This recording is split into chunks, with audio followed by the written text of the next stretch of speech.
Assalamualaikum warahmatullahi wabarakatuh. Baiklah, di sini saya akan memaparkan hasil penelitian kami yang berjudul Optimasi Peningkatan Daya Keluaran Panel Surya Monokristalin melalui Variasi Geometri Reflektor, di mana penelitian ini mendapatkan hibah internal dalam skema penelitian dosen pemula atau PDP. Tim peneliti pada penelitian ini terdiri dari 4 orang dosen dan 3 orang mahasiswa Prodi Teknik Elektro, di mana ketuanya adalah saya sendiri, Septia Refli, dengan anggota Basyarudin Ismail Harahap, Mbak Fitra, dan Doli Bunardo. Adapun mahasiswa yang terlibat, ada Bimbi Aditya Wanatirta, Adam Lima Jaya, dan Ramadita Oktavia. Pada kesempatan ini kami ingin mengucapkan terima kasih kepada Lembaga Penelitian dan Pengabdian kepada Masyarakat atau LPPM Umrah yang telah memberikan pendanaan melalui DIPA Umrah 2025 dalam skema penelitian dosen pemula atau PDP. Berikut penjelasan lebih lengkap mengenai penelitian yang kami lakukan.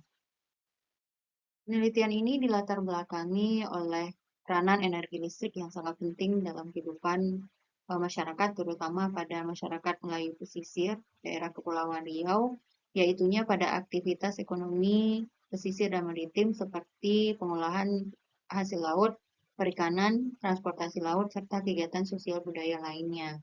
Akan tetapi hal ini memiliki hambatan seperti keterbatasan pasokan energi yang stabil dan juga posisi pulau-pulau berada di daerah terluar Indonesia.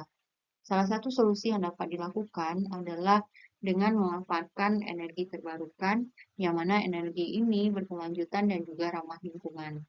Salah satu jenis energi yang dapat digunakan adalah energi matahari, dikarenakan energi ini tersedia sepanjang tahun, terutama pada daerah atau wilayah pesisir. Pemanfaatan energi matahari ini melalui panel surya, di mana panel surya akan mengkonversi energi matahari atau surya menjadi energi listrik melalui efek fotolistrik. Dari tipe panel surya yang ada, panel surya jenis monokristalin memiliki efisiensi konversi antara 18,5% hingga 23,5%. Akan tetapi, efisiensi panel surya sangat bergantung pada kondisi lingkungan seperti intensitas cahaya, kemudian suhu, dan juga orientasi pemasangan. Salah satu pendekatan untuk meningkatkan intensitas cahaya yang diterima panel adalah dengan menggunakan reflektor. Reflektor ini mampu memantulkan cahaya tambahan ke permukaan panel sehingga dapat memperbesar radiasi yang diserap. Pada penelitian sebelumnya, diperoleh bahwa reflektor dengan jenis cermin datar memiliki efisiensi yang lebih besar dibandingkan reflektor bahan lain seperti aluminium foil, terutama pada pemasangan sudut 60 derajat. Akan tetapi, penelitian yang ada masih sedikit dalam mengevaluasi variasi geometri reflektor dalam konteks panel monokristalin, khususnya pada kondisi operasional nyata di daerah maritim. Sehingga tujuan penelitian ini adalah menganalisis perbandingan daya keluaran panel surya monokristalin dengan berbagai variasi geometri reflektor. Kemudian kebaruan penelitian adalah optimasi daya keluaran panel surya monokristalin melalui investigasi sistematis variasi geometri reflektor pada sudut 45 derajat, 60 derajat, dan juga 75 derajat. Penelitian ini dilakukan di Laboratorium Energi Baru Terbarukan, Prodi Teknik Elektro, Fakultas Teknik dan Teknologi Kemaritiman, di mana pada pengembangan alat, komponen yang digunakan terdiri dari SP32 sebagai mikrokontroler, kemudian ada panel surya monokristalin 10 W, dan juga dilengkapi dengan pendingin berupa heatsink. Ada reflektor cermin datar dengan ukuran 36 cm x 25 cm. Ada sensor INA 219 sebagai sensor arus daya dan juga tegangan, dan sensor DS18B20 sebagai sensor suhu. Kemudian ada RTC dan micro SD dalam penentuan waktu dan juga penyimpanan data. Penelitian ini terdiri dari 3 komponen, di mana ada input, proses, dan juga output. Input terdiri dari panel surya, RTC, INA 219 dan DS18B20, yang mana data yang diperoleh akan diproses melalui microcontroller ESP32 dan outputnya akan ditampilkan dalam indikator lampu, yaitu lampu DC, dan juga akan disimpan dalam modul microSD. Penelitian ini terdiri dari beberapa langkah, dimulai dari studi literatur, kemudian rumusan masalah, dilanjutkan dengan perancangan sistem, dilanjutkan dengan uji fungsionalitas, uji laboratorium, uji lapangan, dan juga analisis data, di mana data yang dianalisis yaitu data hasil kalibrasi sensor dengan kalibrator, di mana sensor yang dikalibrasi ada INA 219 dan juga DS18B20. Data-data yang diperoleh berupa error, akurasi, RMSE, dan juga regresi linier. Kemudian pada uji lapangan untuk melihat optimalisasi dalam penggunaan reflektor, maka dilakukan pengukuran pada suhu, arus, tegangan, dan daya pada variasi sudut reflektor yang digunakan.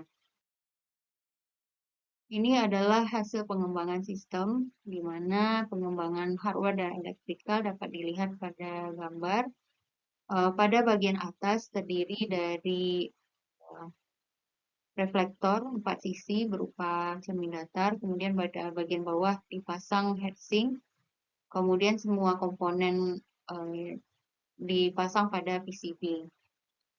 Ini adalah proses pada pelaksanaan penelitian, dimulai dari uji fungsionalitas, ada uji suhu, kemudian kalibrasi sensor, dan uji lapangan, yang mana pengujian kalibrasi dapat dilihat pada video.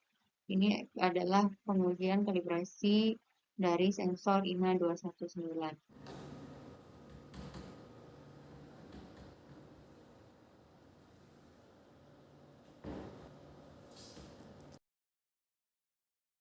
Ini adalah hasil uji lapang selama 5 hari, tapi tidak ditampilkan semuanya di sini karena akan dimasukkan pada jurnal.